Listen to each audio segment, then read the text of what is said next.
Hi guys, welcome back to my channel. I am Kartik Parashar, you can also call me Germany वाला। तो guys, आज हम एक important question के ऊपर बात करने वाले हैं। जो क्वेश्चन आपके दिमाग में अगर आ रहा है तो बहुत अच्छी बात है, नहीं आ रहा है तो ये क्वेश्चन आपके दिमाग में आना चाहिए। अब जब एक स्टूडेंट डिसाइड करता है किसी फॉरेन या अब्रॉड कंट्रीज़ में पढ़ने का या जर्मनी में पढ़ने का, तो उनके दिमाग में ना डिफरेंट टाइप के क्वेश्चंस आते हैं। जैसे पहला क्वेश्चन आया, कितना खर्चा लगेगा। दूसरा आया, मेरे को क्या पढ़ाई वहाँ पे करनी है। तीसरा आया, वहाँ पे रहूँगा, रहना सहना कैसा होगा। पेरेंट्स के दिमाग में आता है खाना पीना जो भी है। लेकिन अगर आपके दिमाग में ये वाला क्वेश्चन नहीं आ रहा ना, जो भी मैं आपको बताने वाला हूँ, तो मज़ा नहीं आएगा आपको। ये क्वेश्चन आपको ज़रूरी पता होना चाहिए एंड इसका आंसर भी पता होना चाहिए। And the question is, are you eligible to study in Germany as an individual. क्या आपकी जो एजुकेशनल क्वालिफिकेशंस हैं इंडिया में, वो एलिजिबल आपको करती हैं जर्मनी के किसी पब्लिक यूनिवर्सिटीज़ में पढ़ने के लिए। क्योंकि हमारे इंडिया में different type of boards exam होते हैं, डिप्लोमाज होते हैं, फिर हमारे IIT वाले तो ठीक है, IIT टाइप की एक क्वालिफिकेशन होती है। फिर यूनिवर्सिटी स्टडीज़ होती हैं, फिर फेक यूनिवर्सिटीज़ होती हैं बहुत सारी, फिर एफिलिएटेड यूनिवर्सिटीज़ होती हैं। तो ऐसे करके ना अलग अलग टाइप की क्वालिफिकेशन होती हैं। एंड इंडिया और जर्मनी का जो एजुकेशन सिस्टम है वो बिल्कुल अलग है। तो क्या आपकी जो Indian qualification is making you eligible to study in Germany, उसका आंसर आपको आज की वीडियो में मिलने वाला है। अगर आपको बिल्कुल भी आइडिया नहीं है इस क्वेश्चन से रिलेटेड या थोड़ा बड़ा भी आइडिया है, कोई दिक्कत वाली बात नहीं है। वीडियो के एंड तक 100% स्टूडेंट्स को पता चल जाएगा कि वो एज एन इंडिविजुअल एलिजिबल है या नहीं जर्मनी में पढ़ने के लिए। कोई भी टाइप ऑफ स्टूडेंट्स बचने नहीं वाले हैं इस वीडियो की रिसर्च के थ्रू। सबको पता चल जाएगा कि भाई आपके मार्क्स कितने हैं, एलिजिबल हो या नहीं हो आप जर्मनी में पढ़ने के लिए। अब ज़्यादा टाइम वेस्ट नहीं करते हैं, वीडियो के मेन पार्ट पे चलते हैं। तो गाइज, आपने डिसाइड कर लिया है अब्रॉड में पढ़ने का। मैं जर्मनी को यहाँ पे लास्ट में रख रहा हूँ। आपने डिसाइड किया है USA या UK या कनाडा या फ्रांस, कहीं पर भी आपने वहाँ पढ़ने का डिसाइड किया है। तो मैं आपको एक चीज़ बता दूं, वहाँ पे एलिजिबिलिटी चेक करने के लिए ही आपको इतना ज़्यादा हार्डवर्क करना पड़ेगा। या आप किसी कंसल्टेंट की हेल्प लोगे, या आपको कम से कम 5 से 10 यूट्यूब वीडियोस देखनी पड़ेगी ये पता लगाने के लिए कि भाई एज ए स्टूडेंट आप एलिजिबल हो या नहीं उन कंट्रीज़ में पढ़ने के लिए। सेम हाल जर्मनी का भी था आज से 2 साल पहले, मतलब APS आने से पहले। अब जब से APS आया है ना, बहुत चीज़ें चेंज हो रही हैं। फर्स्ट एग्जाम्पल इस वीडियो में ही आपको मिल जाएगा जिस टॉपिक पर ये वीडियो है।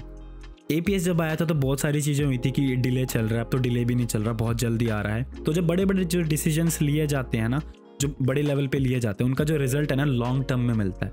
और पहला रिजल्ट मैं आपको आज बताने वाला हूँ क्या मिलेगा।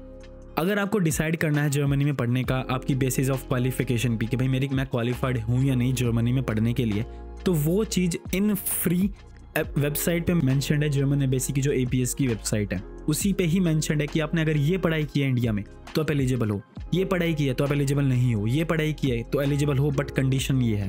तो ये चीज़ ना पहले कंसल्टेंट या अभी आजकल क्या हो रहा है, यूट्यूब पे मैं देखता हूँ या इंस्टाग्राम पे मैं देखता हूँ जो इन्फ्लुएंसर है, इसी चीज़ को बताने के लिए आधा घंटे की कॉल करते हैं और 10-10, 15-15 यूरो लेते हैं सिर्फ ये बताने के लिए कि you are eligible to study in Germany और नॉट। जो चीज़ फ्री में अवेलेबल है और जो आपको आज की वीडियो देखने के बाद पता चल जाएगी, ठीक है। तो अब मैं वो सारी इन्फॉर्मेशन आपके लिए एक इजी फॉर्मेट में लेके आ रहा हूँ अभी इस वीडियो में। आगे जो वेबसाइट पे APS में मेंशन है मैं वो भी आपको दिखाता रहूँगा, लिंक वेबसाइट का भी आपको नीचे मिल जाएगा। पूरा का पूरा क्राइटेरिया आपको समझ आ जाएगा कि आप 100% स्टूडेंट्स को मैं कवर करने वाला हूँ। आपको मैंने पहले बोल दिया। अब ज़्यादा टाइम वेस्ट नहीं करते हैं, पहले क्राइटेरिया की तरफ बढ़ते हैं कि अगर आप इस ग्रुप ऑफ स्टूडेंट्स में हो तो आप एलिजिबल हो या नहीं हो जर्मनी में पढ़ने के लिए। तो गाइस, जो सबसे पहले ग्रुप ऑफ स्टूडेंट्स होते हैं वो होते हैं जो 12th क्लास में होते हैं, ठीक है। वो 12th में किसी भी बोर्ड से पढ़ाई कर रहे हैं, डजेंट मैटर। मैं बार बार बोलता हूँ, board doesn't matter. State board हो, आपका CBSE हो या AICC वाला जो भी हमारा होता है, फिर हमारा ये A लेवल्स वाला आ जाता है, कैम्ब्रिज वाला, उससे फ़र्क नहीं पड़ता। आपने एक 12th क्लास की पढ़ाई की होनी चाहिए किसी रिकॉग्नाइज्ड स्कूल से। अगर आपने ये पढ़ाई की है 12th की किसी स्कूल से, आपके पास आपकी मार्कशीट है, तो you are eligible to study in Germany. लेकिन जर्मनी में बैचलर्स करने के लिए आप यूजुअली आपको एक आइडिया होगा कि इंडिया में बैचलर्स करने के लिए 12वीं पास होना चाहिए, लेकिन जर्मनी में पढ़ाई करने के लिए 13 साल की पढ़ाई चाहिए। मैं इस वीडियो में उस चीज़ को इंक्लूड नहीं करूँगा। बैचलर्स की वीडियो आई बटन में आपको मिल जाएगी, पूरा का पूरा प्रोसेस वहाँ जाके आप देख सकते हो। लेकिन यहाँ पे आपको अगर जर्मनी में बैचलर्स करनी है तो 13 साल की पढ़ाई चाहिए। इंडिया में हम सिर्फ 12 साल की करते हैं। तो उस 1 साल को पूरे करने के बहुत सारे ऑप्शंस होते हैं। उसमें से एक होता है साइंस स्टूडेंट्स के लिए JEE मेंस एंड एडवांस।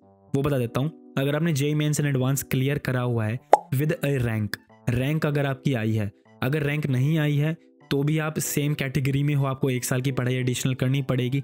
लेकिन अगर आपके पास रैंक है तो डायरेक्टली आप 12th के बाद अपनी बैचलर शुरू जर्मनी में कर सकते हो। अब बात करते हैं परसेंटेज के ऊपर कि 12वीं में परसेंटेज कितनी होनी चाहिए। कोई परसेंटेज भी तो होगी ना, तो मिनिमम 50% आपकी होनी चाहिए, मतलब 50% से ज़्यादा मार्क्स आपके आने होने चाहिए 12वीं में, अगर आपको आगे अपनी फर्दर स्टडीज़ जर्मनी में करनी है तो guys second group of students होते हैं, थोड़े कंफ्यूज्ड ग्रुप ऑफ स्टूडेंट्स होते हैं, लेकिन आपको आज क्लैरिटी मिल जाएगी।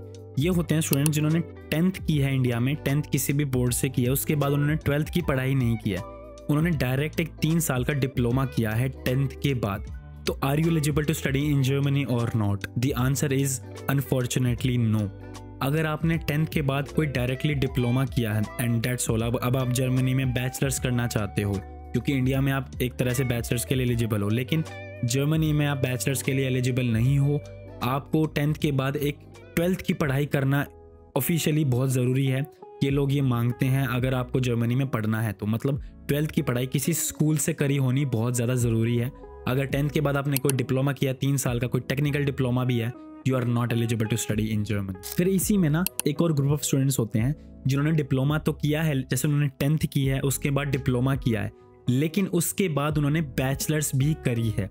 अब वो बैचलर्स कितने साल की होती है? कई बार वो बैचलर्स 2 साल की होती है, कई बार वो बैचलर्स 2 से ज़्यादा साल की होती है। अब ये बात आपको समझ अगर नहीं आ रही है ना तो कोई दिक्कत नहीं है, लेकिन जो डिप्लोमा वाले स्टूडेंट्स हैं उनको समझ आ रही होगी, उनके लिए मैं दोबारा एक बार क्लैरिटी में बताता हूँ। 10th की है, उसके बाद आपने 3 साल का कोई डिप्लोमा किया है, उसके बाद आप कोई बैचलर्स कर रहे हो, अगर तो आपकी वो बैचलर्स इनकम्प्लीट है, मतलब बैचलर्स अभी चल ही रही है, तो भी आप इनएलिजिबल हो जर्मनी में पढ़ने के लिए। लेकिन आपकी वो बैचलर्स कंप्लीट हो गई है, तो अगर आपकी वो बैचलर्स थी 2 साल की, क्योंकि कई बार क्या होता है 10 + 3 साल का डिप्लोमा, तो इंडिया में कई बैचलर्स की ईयर्स आपके कम हो जाते हैं, तो वो बैचलर्स 2 साल की बच जाती है। 10 + 3 आपका डिप्लोमा प्लस 2 साल की आपकी वो बैचलर्स होती है।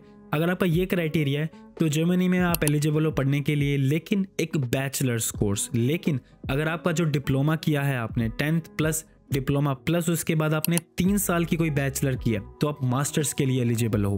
कंफ्यूज बिल्कुल मत होना, डिप्लोमा वाले स्टूडेंट्स इस पार्ट को दोबारा चला के देख लेना। तो गाइज अब बात करते हैं सबसे ज़्यादा जो ग्रुप के स्टूडेंट्स जिस ग्रुप में होते हैं उनकी, जो कि बैचलर स्टूडेंट्स जिन्होंने इंडिया में बैचलर डिग्री कंप्लीट कर ली है और वो जर्मनी में डिसाइड कर रहे हैं मास्टर्स करने के लिए। ठीक है, तो उसमें 2 टाइप ऑफ स्टूडेंट्स होते हैं। पहले मैं बाइफरकेट कर देता हूँ, एक होते हैं 3 साल के डिग्री वाले, एक होते हैं 4 साल के डिग्री वाले। 3 वाले होते हैं BBA, BCom, BA वाले, या और भी BSc की डिग्री होती हैं, और 4 साल वाले होते हैं इंजीनियरिंग वाले। बेसिकली वही होते हैं, जहाँ तक मैं खुद कॉमर्स वाला हूँ तो मुझे ज़्यादा पता नहीं है, लेकिन 4 साल की डिग्री होती है इंडिया में एक, और एक 3 साल की डिग्री होती है। अब क्वेश्चन उठता है, 3 साल वालों के बीच में अफवाह कह लो, झूठ कह लो, कुछ भी कह लो, बहुत ज़्यादा फैल रखा है कि 3 साल की bachelors degree from India is not eligible to do masters in Germany. मतलब आपको एडमिशन नहीं मिलेगा किसी भी मास्टर्स डिग्री कोर्स में जर्मनी में अगर आपकी 3 साल की डिग्री है इंडिया में। तो मैं क्लियर कट आज की वीडियो में बोलना चाहता हूँ, मैं वैसे भी चिल्ला के बोलता रहता हूँ अपने व्हाट्सएप ग्रुप्स में, इंस्टाग्राम पे, you are eligible to study. पता नहीं किसने एक झूठ फैला रखा है, उनकी बात मत सुनो। ऑफिशियल वेबसाइट पे मेंशन्ड है कि अगर आपकी 3 साल की डिग्री है तो आप एलिजिबल हो पढ़ने के लिए जर्मनी में मास्टर्स करने के लिए। लेकिन उसमें भी वेबसाइट को यूज़ करके ना एक कन्फ्यूजन और बढ़ाई जा रही है। हमारी वेबसाइट पे ये मेंशन्ड है, अगर 3 साल की डिग्री की है तो 2 टाइप ऑफ डिग्रीज होती हैं, एक होती है जनरल और पास, एक होती है ऑनर्स या सब्जेक्ट स्पेसिफिक। तो मैं आपको क्लियर कट आज की वीडियो में बोलना चाहता हूँ, इंडिया में 99% of bachelors degree are subject specific. BA हो गई, BCom हो गई, BBA हो गई, आपकी BTech हो गई, BSc होगी, जो हमारी सब्जेक्ट स्पेसिफिक होती है। कॉमर्स में आपको फिजिक्स नहीं पढ़ाएंगे वो, और BSc में आपको वो अकाउंट्स टैक्सेशन नहीं पढ़ाएंगे, या BA में आपको वो साइंस नहीं पढ़ाएंगे, और साइंस BSc में आपको वो पॉलिटिक्स नहीं पढ़ाएंगे। तो इसका मतलब होता है सब्जेक्ट स्पेसिफिक, वो एक टाइप ऑफ सब्जेक्ट्स पे फोकस्ड होती है हमारी डिग्रीज इंडिया में। तो अगर आप वो हो तो आप जर्मनी में एलिजिबल हो मास्टर्स करने के लिए। तो यही चीज़ मैं आपको बोलना चाहता हूँ, हमारी इंडिया में मोस्टली डिग्रीज सब्जेक्ट स्पेसिफिक होती हैं, एक्सेप्शंस आर ऑलवेज देयर, उनको मैं इंक्लूड करना पड़ेगा। तो अब अगर आपकी जनरल या पास की होती है, मुझे नहीं पता कि जनरल या पास की कौन सी डिग्रीज होती हैं इंडिया में, कमेंट करके बता देना मुझे। अगर कोई स्टूडेंट्स जो बोल रहा है कि मेरी जनरल या पास की, मेरी सब्जेक्ट स्पेसिफिक नहीं है, ठीक है, अगर आप उस क्राइटेरिया में आओ तो आप एलिजिबल हो पढ़ने के लिए, लेकिन आप दोबारा से आपको बैचलर करनी पड़ेगी। लेकिन मुझे नहीं लगता यार इंडिया में कोई भी डिग्री सब्जेक्ट स्पेसिफिक नहीं होती है। तो 99.99% of students from India either 3 year degree, जो भी किसी भी फील्ड में हो, आप एलिजिबल हो मास्टर्स करने के लिए। अब 4 साल की डिग्री वालों को तो कोई कन्फ्यूजन ही नहीं है, उनके तो क्रेडिट्स भर के होते हैं, वो तो एलिजिबल है ही हैं, मेरे को बताने की भी जरूरत नहीं है। 4 साल की डिग्री इंडिया से की है किसी भी इंजीनियरिंग, किसी भी टेक्नोलॉजी स्ट्रीम में, you are eligible to do masters in Germany. Guys last आता है जिन्होंने इंडिया में एक मास्टर्स डिग्री कंप्लीट कर ली है 2 साल की। ठीक है, आपने इंडिया में 10th की, 12th की, बैचलर्स की, उसके बाद मास्टर्स भी कर ली, तो अब क्या आप एलिजिबल हो जर्मनी में कौन सी पढ़ाई करने के लिए? तो बेसिकली आप एक मास्टर्स करने के लिए भी एलिजिबल हो, या अगर आपको पीएचडी करनी है आप उसके लिए भी एलिजिबल हो। पीएचडी के एडमिशन्स के लिए आपको प्रोफेसर्स के पास अप्लाई करना पड़ता है, उसका काफ़ी डिफरेंट प्रोसेस है, but yes you are eligible to do PhD in Germany. या आपको दोबारा से मास्टर्स करनी है, दोबारा से एक और मास्टर करने का मन है, तो आप मास्टर्स करने के लिए भी एलिजिबल हो अगर आपने इंडिया में 2 साल की मास्टर डिग्री कंप्लीट कर ली है आफ्टर योर बैचलर्स। तो गाइज आई होप आपको वीडियो देख के मजा आया होगा, कुछ नया सीखने के आपको मिला होगा, आपको अपना एलिजिबिलिटी क्राइटेरिया पता चला होगा कि आप एलिजिबल हो या नहीं जर्मनी में पढ़ने के लिए।